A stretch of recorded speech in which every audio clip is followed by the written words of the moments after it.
The night post office shall carry out those transactions which are duly authorized by. Night post office उन्हीं लेन then को करेगा जो dash द्वारा विधिवत अनुमोदित हों। What is the correct position and area for affixing stamps or franking impressions on a postal article? डाक लेख पर डाक टिकट या फ्रैंकिंग छाप को चिपकाने का सही स्थान और क्षेत्रफल क्या है? Who is the licensing authority for issuing a license to use a remotely managed franking machine? Remotely manage franking machine license जारी करने वाला प्राधिकरण कौन होता है? For how long does the intimation regarding temporary change of address generally remain valid? अस्थायी पता परिवर्तन की सूचना सामान्यतः कितने समय तक वैध रहती है? What happens to undeliverable articles if the sender's details are not on the cover? यदि किसी अवितरित डाक वस्तु पर भेजने वाले का पता नहीं हो तो उसका क्या होता है? What is the deadline to file a compensation claim for domestic postal items after posting? किसी घरेलू डाक वस्तु के पोस्टिंग के बाद मुआवजे का दावा दायर करने की अंतिम समय सीमा क्या है? Who has the authority to determine which post offices will provide post box facilities? Post box सुविधा प्रदान करने वाले डाकघरों का निर्धारण करने का अधिकार किसके पास है? The weight of letter card of private manufacture shall not exceed -grams. निजी तौर पर निर्मित लेटर कार्ड का वजन -ग्राम से अधिक नहीं होना चाहिए। After how many months from the last day of the month of issue is a postal order forfeited and not payable?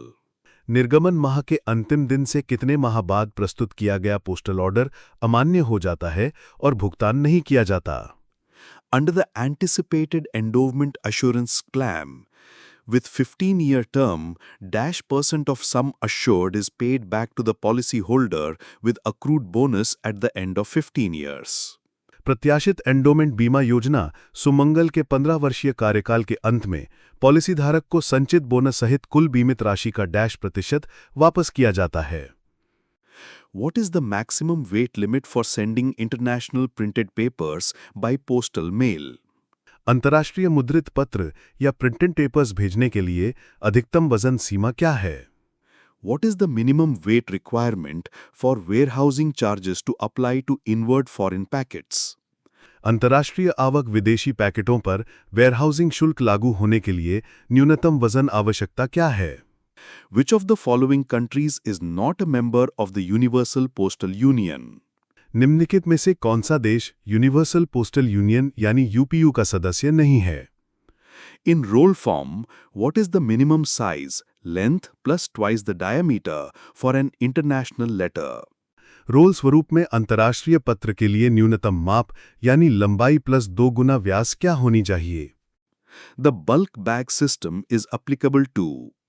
Bulk bag प्रणाली किस पर लागू होती है? Which act restricts the import of plants and insects into India? Bharat में पौधों और कीटों के आयात को प्रतिबंधित करने वाला अधिनियम कौन सा है? The Universal Postal Union guarantees. Universal postal union की गारंटी क्या है? In which year did India become a member of the Asian Pacific Postal Union? Bharat किस वर्ष में एशियाई प्रशांत डाक संघ का सदस्य बना? What script must be used to write address on international items? अंतर्राष्ट्रीय डाक वस्तुओं पर पता किस लिपि में लिखा जाना चाहिए? What is the maximum permissible size of an aerogram when folded? मोड़ने के बाद एरोग्राम की अधिकतम अनुमेय माप क्या है? What is the full form of DARPAN in the context of Department of Posts? डाक विभाग में डार्पन का पूरा नाम क्या है?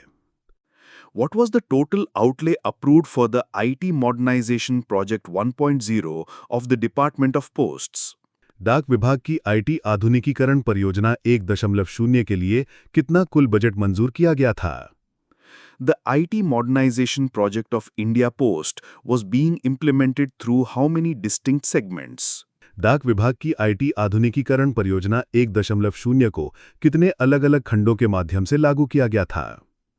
Where is the Disaster Recovery Center under the IT modernization project of the Department of Posts located? डाक विभाग की आईटी आधुनिकीकरण परियोजना के अंतर्गत डिजास्टर रिकवरी सेंटर यानी डीआरसी कहाँ स्थित है? Which company was designated as the vendor for Financial Systems Integrator (FSI) implementation? Financial system integration यानी एफएसआई के कार्यान्वयन के लिए किस कंपनी को डाक विभाग द्वारा विक्रेता नियुक्त किया गया था?